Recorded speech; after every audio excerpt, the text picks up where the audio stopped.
Hey there, I'm Dan, and this is a quick review of the 2017 MacBook Pro 13-inch in the base configuration, so without Touch Bar. And I work as a software developer. I also create training products for other software developers. And so this review will be from my perspective. What's it like to do actual software development work on this machine? Can you do it? What's the situation like with the screen real estate? What's the battery life like? Is this nice to carry around? How do you charge it? All of that. Does it have enough ports? I'm going to be chatting about all of that. Also go over the keyboard quality and what's the trackpad like and all of these things. So hopefully this will be a pretty good review for you if you're also a developer and you're thinking about getting this machine for yourself as a developer, or for someone else who's maybe training to become a software developer and is wondering if this would make a good machine. All right, so let's jump right in and let's take a look at the 2017 MacBook Pro 13-inch. In the first part of the video, I just want to take a look at the exterior of the machine, give you some feedback on how I like working with this thing. And then the second part, I'll actually switch to screen recording and just talk a little bit about the screen resolution and how it works for me from a developer perspective. All right, so let's jump right in. I really love this thing. First, I want to say that first, this is a great little machine. I upgraded from a 2011 15-inch MacBook Pro, and compared to this 13-inch 2017 MacBook Pro, my previous machine was just an absolute hulking monster. This thing is just so thin, it's absolutely insane. I really like the way this machine looks and the way it feels, and just the build quality is absolutely freaking amazing. This is gonna make me sound like a complete Apple fanboy, but for me, the extra cost of this laptop absolutely made sense. I think you could probably get the same or similar performance for a cheaper price, but I got so much mileage out of my 2011 MacBook Pro, and it's been just absolutely worth it for me. So this is, yeah, man, I just really love this machine. And I'm going to talk a little bit more about screen real estate, because I think that is probably something that's really interesting for you guys if you're thinking about doing a bunch of development work on this thing. So right now, for example, I'm working on a self-published book for Python developers, and the way I've got my screen set up here just works out perfectly for me in terms of readability and the size. And I've done development work on this as well, so I primarily work with Python and do a bunch of web development. And this is working really well. All right, the other thing that I really like about this machine is the keyboard. So I know a lot of people have doubts about, I guess, the quality and the clickiness of this keyboard, or kind of how deep you can press these individual keys. But actually, I really love it. Especially compared to the older MacBook Pro keyboards, I think this is actually an improvement. So for me, it worked out really well. I didn't get the Touch Bar version because I don't think it's worth it. I think the Touch Bar is pretty useless. I don't really see how it would add to my experience. I really wanted to have a proper escape key. So the version that I bought is actually the lowest tier MacBook Pro 2017, and you can tell because it only has these two USB-C plugs and a headphone jack.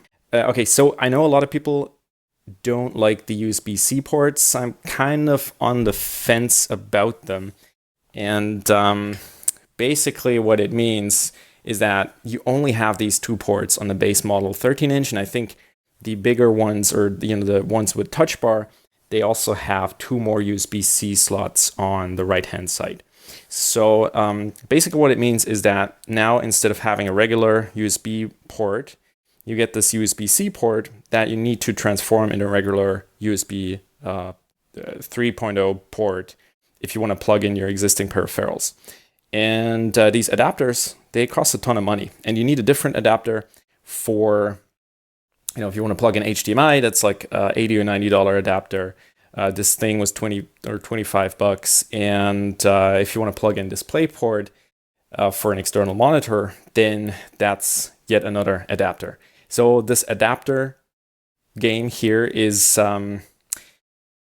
is not that great because, well, obviously, as long as not all of the other devices have switched over to USB-C, we're going to be in this adapter hell. So is it a huge problem? For me personally, so far, no. I'm mainly working directly on this machine. Like I just moved to a different place.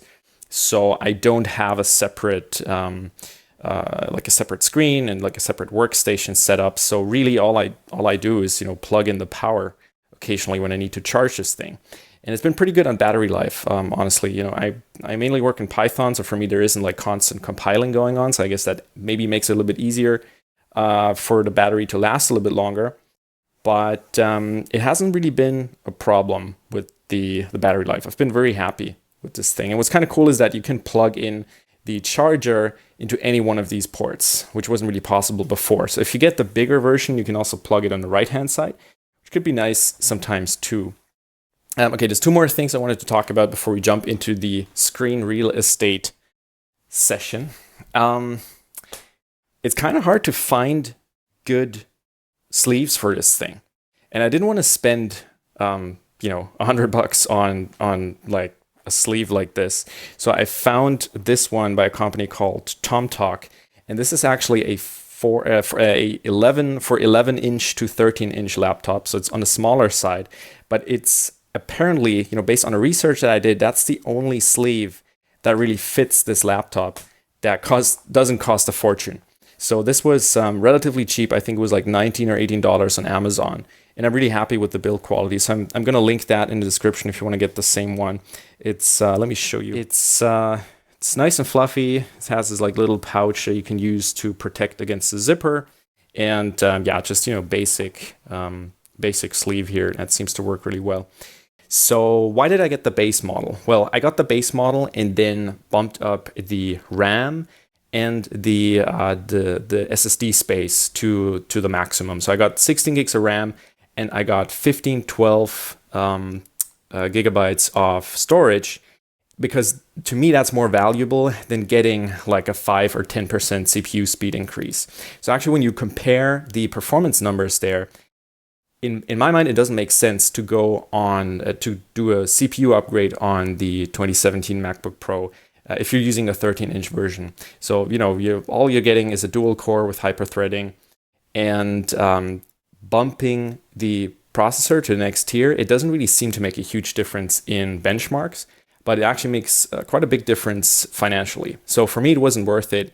And I think I made the right decision because I can, just the extra RAM and the extra storage space for me is just so much more valuable, because with 16 gigs, I can run a bunch of Docker VMs and I can just keep running more stuff at the same time.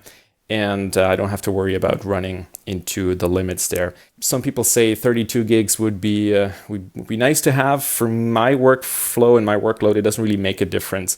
If I would need that much memory, I'd probably just get like rent some machine in the cloud and just, run my apps there, do my number crunching there. But, totally understand if for some people it will make a huge difference. So the other thing I really like is the ginormous touchpad. That's actually a really nice upgrade from the 2011 MacBook Pro that I was using before. And it's awesome. So the cool thing is it clicks on every side. Or I guess it doesn't really click anymore at all. It's just like this little motor underneath it that, makes it appear like you would press it down. And really it's just it just stays in place. And what I really like about this is just the size, and it's just a lot nicer to use. Like previously I was actually using an external mouse a lot, but on this machine I noticed that I really enjoyed working with the built-in trackpad. So that was pretty great. The screen is fantastic. I really love the screen. Just previously I wasn't on a Retina screen, and so this was a huge difference in terms of clarity and readability. So this is really awesome, and I'm going to show you an app later that you can use to crank up the screen size or the resolution past the limit that Apple allows in its settings. I really like the keyboard, except for the weird layout on the left and right and up and down keys. So previously there was some empty space around the up and down cursor keys, and that was made it relatively easy to just kind of, slide your hands and your fingers in place, and then you wouldn't have to, you could like feel instantly if you were on the cursor keys. And now I, have to kind of retrain myself to find that spot here again. So, well, that's a bit of a downside. But other than that, I'm pretty happy. Maybe one more thing we should talk about is the fact that this thing smudges so easily. So I actually tried cleaning this up before I started recording this video. And I couldn't. So, I guess I have like pretty sweaty fingers or whatever, but this, it just smudges so easily, and it, maybe takes a little bit away from the clean look, but man, like this computer is awesome. It's like a piece of art to me. Makes me sound like a total Apple fanboy, but honestly, I think the build quality of their hardware, it's worth the extra price for me. So one more thing I wanted to talk about is the charger, right? Because now this doesn't do the magnetic, whatchamacallit, when it just snaps off, and you don't pull your laptop down on the floor when you walk into the cable, MagSafe or something. Now we don't have that anymore. So when you plug that in, it doesn't really come out that easily. So you're just gonna destroy your laptop essentially if something gets caught in the cord. There are third-party solutions that can fix that. So you basically get like a little dongle again here, and that has the MagSafe thing attached to it. But I didn't get that yet. I might in the future. What's kind of cool about the power brick here is that you can replace the cable very easily. So this is just a USB-C port here, and you get a standard USB-C cable, and you can plug that in. So that's kind of cool. So also recently got the Nintendo Switch, and it uses the same plug, for example. It's also in USB-C, and so I can charge all of that with this power brick, which is kind of obvious if you think about how the USB standard and stuff works, but it's kind of neat. Right, so I think we covered everything here from the outside. There's one more thing I wanted to mention.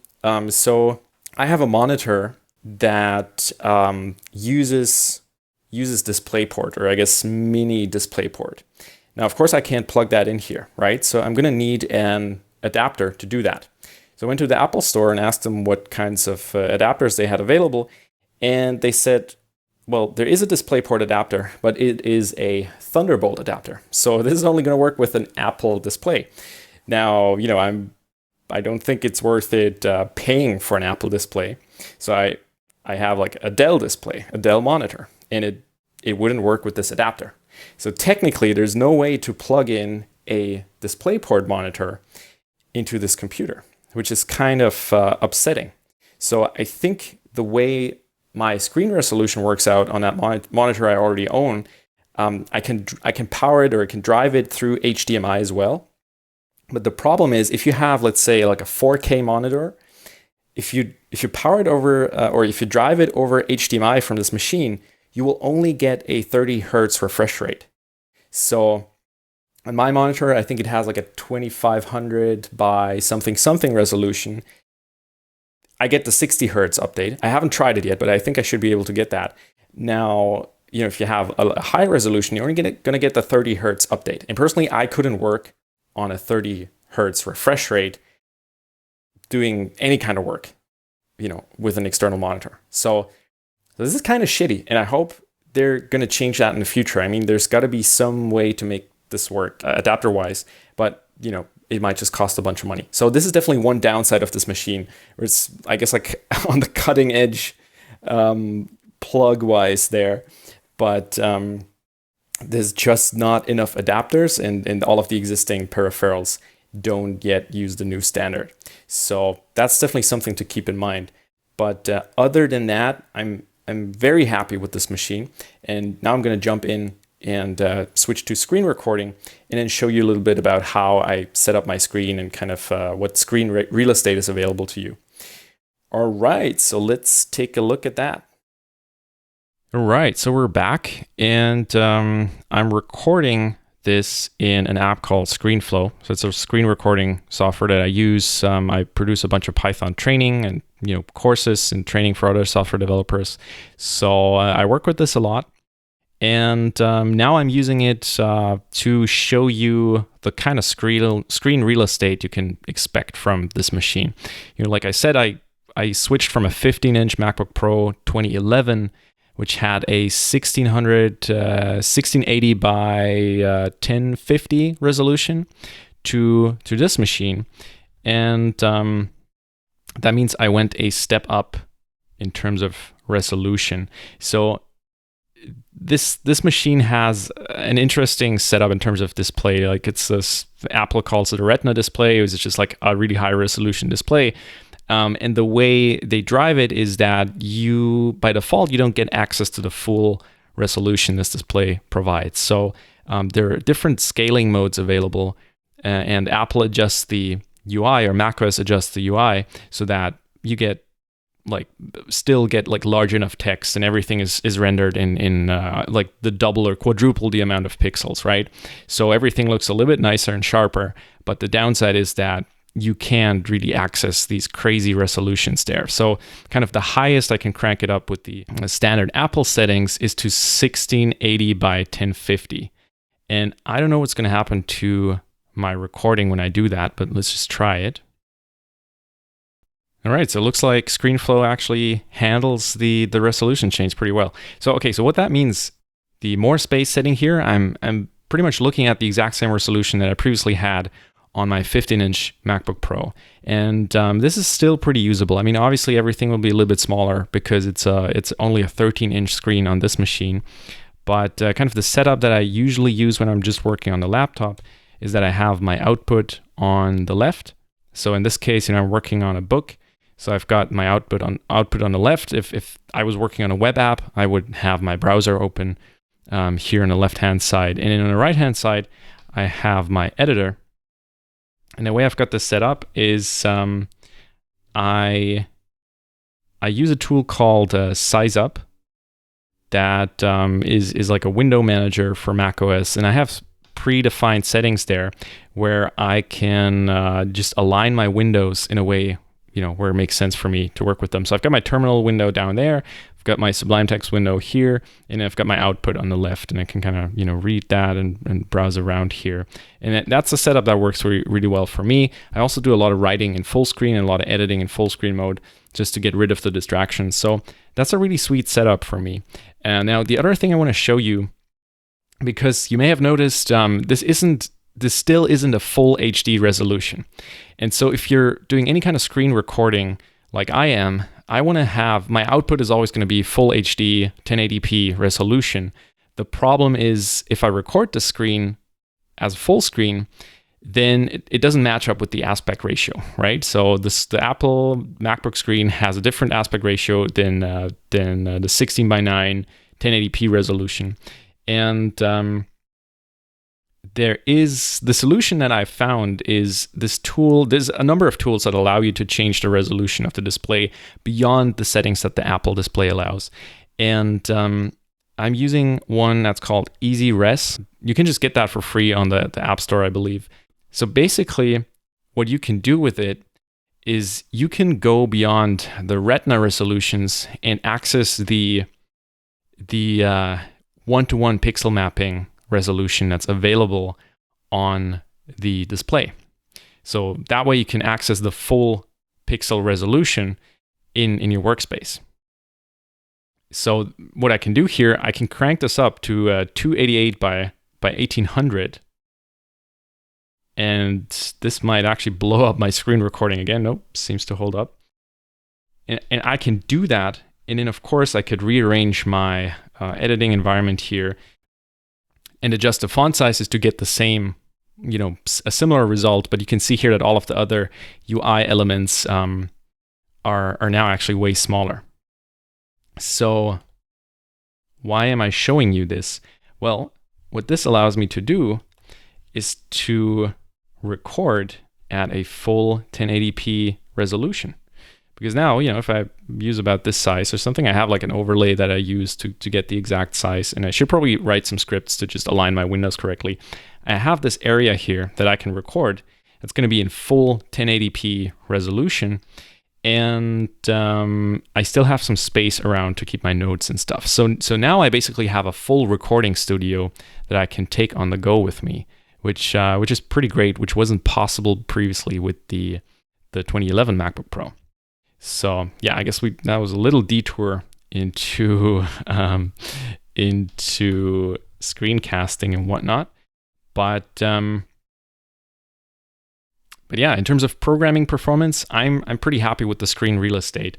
And let's chat a little bit more about just the general performance of the system. So you can see here that I'm using the base 13-inch model with the 2.3 gigahertz Intel Core i5. So that's a dual core CPU with hyper-threading, which makes it kind of emulate 4 cores, but really you only have 2 full cores, but the hyper-threading allows like some computations to happen in parallel, even if you don't have a full CPU core, and that can speed up some workloads. I don't have any like real data and stats on how that would affect like a typical programmer's workflow, but I guess it can't really hurt.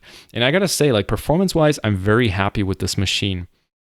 So previously, the MacBook Pro 2011 had a quad-core i7, and well, the first, I did some performance comparison, and the first thing I noticed was that the i5 and i7 and all these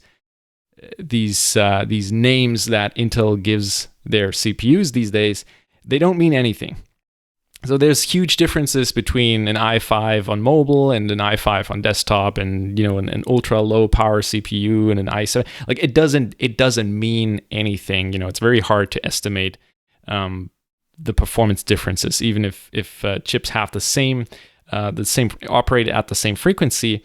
It can be very hard to have a reasonable guess in terms of what performance you will get at the end. So you just got to compare benchmarks. And what I realized is that going from the base model to the fully decked out, like upgraded built to order i7 2017 MacBook Pro 13-inch, it doesn't actually make a huge difference in terms of performance. So I didn't do it. So I spent my money on getting some extra memory here and getting more storage. So I got the 500 gigabytes disk, and because I record a bunch of video and I have a bunch of projects and virtual machines on this thing, and so I just wanted to upgrade here. And actually, the SSD is insanely fast. Like previously, I was running an SSD. It was just I upgraded from a regular hard drive in the 2011 MacBook, and this thing is just, it's insane. Like it just feels so much faster and snappier. It's pretty sweet. So that was a huge update for me. The other thing is I'm pretty happy with the built-in graphics. Like I'm probably never going to get another MacBook with dual graphics. So the previous MacBook that I had, it had a discrete graphics chip, like an AMD GPU in it, and it was just a piece of crap.